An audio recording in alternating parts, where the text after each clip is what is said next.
If you look me up on Wikipedia, you'll see that I'm listed as a transmedia artist. And the important part to realize with transmedia storytelling is that it's using all of these mediums at the same time to tell one story. So it's leaving a breadcrumb trail for audiences to find so that they have a big role in not only unfolding the story, but in participating in the story and affecting how the story unfolds. The idea with transmedia storytelling is that every individual who comes along should have their own version of the story when they leave. Initially, we were just trying to be filmmakers, but we realized something because we could make films so quickly, and what that meant was, more importantly than just being filmmakers, that we could make films that were specific to the location they were going to be seen in. In 2009, we made a piece of work called The Flophouse. What the audience expected, what they read about in the brochure, was that this was a cabaret show. What they didn't know was that for us, the Flophouse was a parallel dimension. That the moment they walked through the door, they were entering a story. The story had already started. The story started the moment they read the advert for the night, and really started when they walked through that door, because there were hidden cameras all over the venue. And there were actors all over the venue. When the cabaret acts start, it becomes clear that they're all telling one story. Usually with cabaret, it's random. You don't know what, it's going to be 9 different things. But it becomes clear very quickly there's a theme to the things that are happening. And then after the third cabaret act, everything freezes, the screen comes on, and the credits for a TV series start, and the TV series is called The Flophouse. And what happens is, the opening scene, you're in it. And the story is unfolding, because what's happened is we filmed you secretly, and then we're frantically editing backstage, finishing the movie, the first part of it.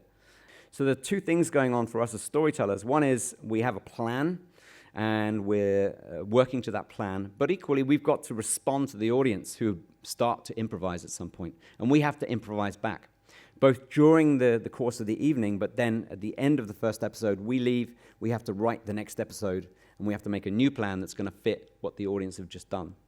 And so over 6 months, the story unfolds, and these audiences go on this long journey of which they are characters in the story. So a few things to say about virtual reality. Number one, it's not new. The technology is new. But the idea of making a different reality for people is not new. The art of public relations and marketing is the art of altering those reality tunnels. And I was thinking it would be kind of fun to do that as an art piece. Rather than just make something where people come, they sit for an hour and a half, and then they go away and it's all forgotten. How about doing something that's more like a PR campaign that goes over a protracted period of time? If you're making transmedia work, if you know that 63% of your audiences are going to go online, you can bury memories in subconscious to be reactivated later. So when you know that that's what happens, you can build 2 layers of narrative information. One which is for the short-term memory to be able to access and use in understanding the story, but others which are buried so that you can reactivate them on websites or whatever you want to do later. As a storyteller, you are controlling. You have a story to tell, you have something very specific. And with virtual reality, you're giving your audience agency. So you could easily have designed the story a certain way, or like for it to happen in a certain place, and they could be looking in the complete other direction and missing it.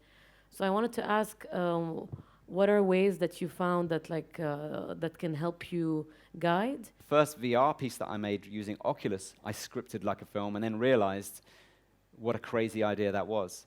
That actually what I needed to do. I mean, it kind of worked, but still, I realized that what I needed to do was forget about writing and just get into the world and start making the world and let stories emerge from that world.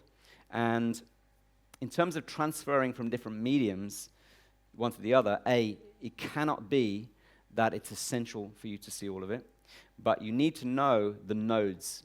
How am I going to get from here? If I want to go from here to there, what's the doorway that I go through to get to it? And how do I make that doorway more obvious, metaphorical doorway?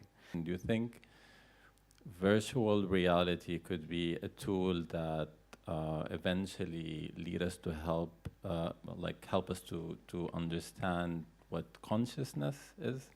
Someone asked me earlier, what are you doing when you're making work? And what I've always been doing is trying to take a look at the world we live in from a different perspective every now and then, to see it as new every now and then. Like if we talk about that rubber hand illusion, what the rubber hand illusion tells us is that reality as we see it is really a number of sensory informations in sync with each other, and we can reinvent that. We can make it so that you adopt the rubber hand as if it's real.